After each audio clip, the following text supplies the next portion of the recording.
안녕하세요. 우아한 특코스 3기 건프입니다. 오늘은 도커 시스편에 대해 발표하겠습니다.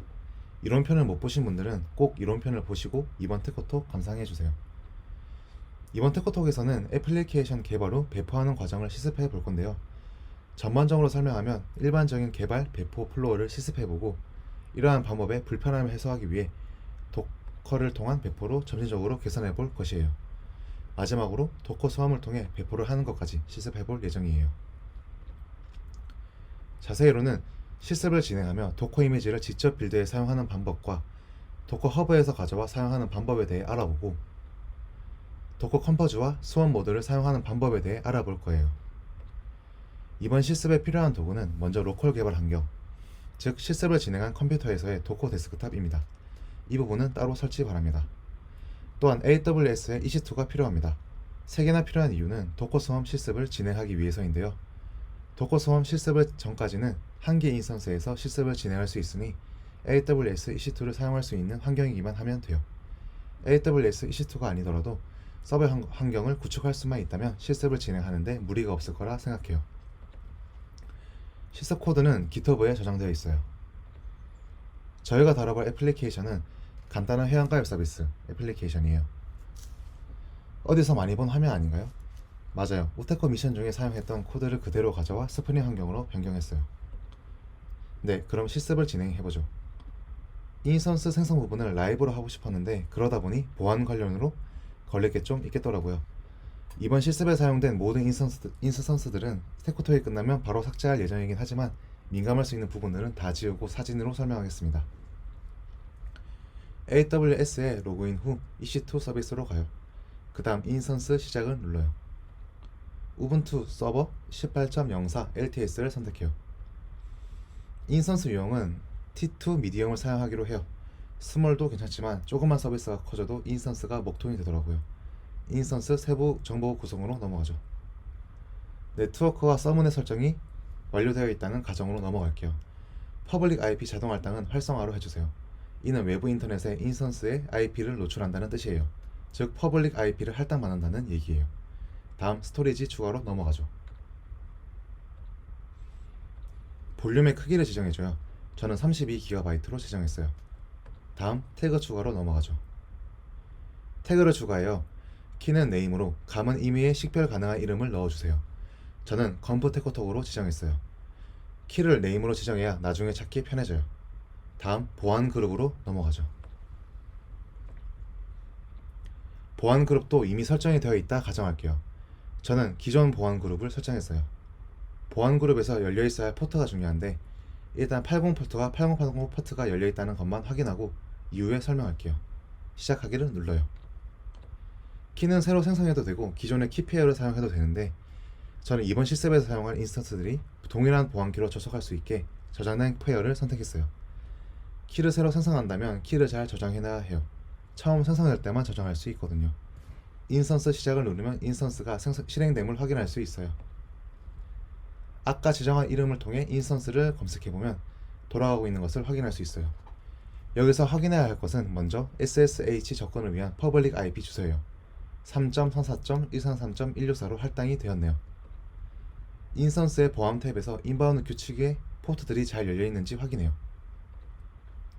인스턴스에 설정되어 있어야 할 인바운드 규칙들을 설명해 드릴게요. 외부에서 웹서비스를 접근하기 위한 80, 8080, 8000 포트, 도커 소음에서 사용할 2377, 7946, 4789 포트가 필요해요. 원본에 접속 가능한 IP를 기입해 주시면 돼요. 실습을 진행할 준비가 완료되었네요. 이제는 라이브로 실습을 진행해 볼게요. 네, 먼저 인스턴스 내부에 접근해 볼게요. 저는 맥에서의 아이템을 이용해 SSH 연결을 할 거예요. 네, 크기가 작으니 폰트를 좀 키울게요. SSH 명령어를 통해 아까 받은 인스턴스의 펌키와 퍼블릭 IP 주소를 입력해서 인스턴스 내부에 접속해 볼게요. 네, 접근이 잘 되는 것을 확인할 수 있네요. 먼저 인스턴스의 가독성이 별로니 조금 수정해 볼게요. 배시RC를 수정할 거예요. 맨 밑으로 가서 수정 옵션을 넣어주고 네, 저장 후 나오겠습니다. 소스 명령어를 통해 적용해보죠. 보기가 좋아졌네요. 데이트 명령어로 시간대도 확인해보죠. 시간대가 제대로 잡혀있지 않네요. 기존 시간대를 지우고 서울 시간대로 변경해볼게요.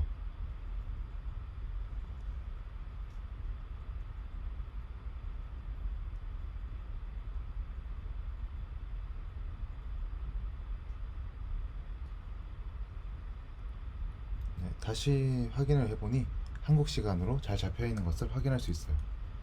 인스턴스를 재시작해야 제대로 적용되니 재시작을 하겠습니다. 다시 SSH 연결을 해보면 재부팅 후 잘 적용이 된 것을 확인할 수 있어요. 저희가 만들려는 서비스는 GitHub에 올라와 있으니 git 클론을 통해 받아오죠.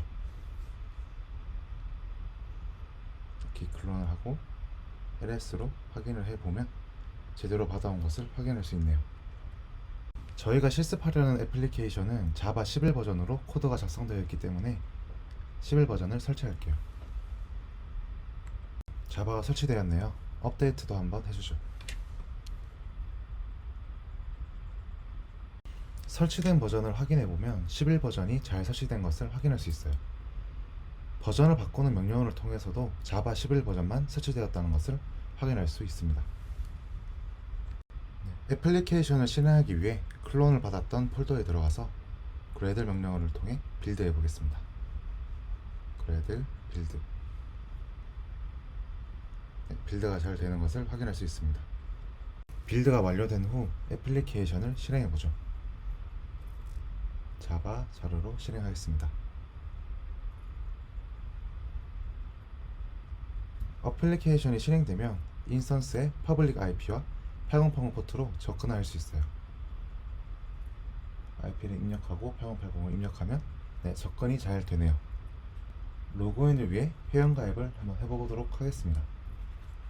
로그인해서 회원가입을 누르고 회원가입을 한 뒤 로그인 요청을 하면 잘 되는 것을 확인할 수 있습니다. 네, 8080 포트가 열려 있으니 뭔가 불안하네요. 80 포트로 들어올 수 있게 엔진엑스 또한 설치해 볼게요.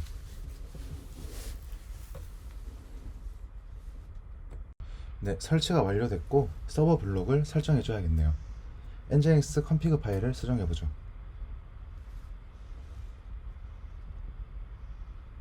간단히 설명해 보면 80 포트로 들어오는 요청을 8080 포트로 변환한다는 말이에요. 저장을 하고 엔진엑스를 재시작 해줘요. 네, 어플리케이션을 다시 실행해 보죠. 자바 자료 옵션으로 어플리케이션 실행하고 서비스를 실행해 보면 8080 포트를 붙이지 않아도 사이트 접근이 가능할 것 같아요. 네, 가능하네요. 접근성이 훨씬 더 편해졌어요. 지금까지의 플로우를 정리해 보죠. 먼저 프로젝트를 실행하기 위해 소스 코드를 git 클론을 통해 받았어요. 그 다음 자바를 설치했어요. gradle 명령으로 실행 파일을 생성했어요. 자바 자료 명령으로 서비스를 실행했어요. 엔진엑스를 설치해 8080 포트가 아닌 80 포트로 들어올 수 있게 변경했어요. 여기서의 문제점은 무엇일까요? 금방 작업한 인스턴스는 애플리케이션을 구동하는 목적으로만 사용할 수 있어요. 즉 기술 의존성이 강해지며 서비스의 확장 유연성이 줄어들게 돼요. 개발을 진행하는 개발자의 입장에서는 인스턴스가 추가될 때 매번 앞에 플로우를 진행해야 돼요. 물론 AWS에서 컨테이너 스냅샷을 지원하긴 하지만 도커에 집중하기로 해요. 이러한 문제점을 해결하기 위해 도커를 사용하기로 해요.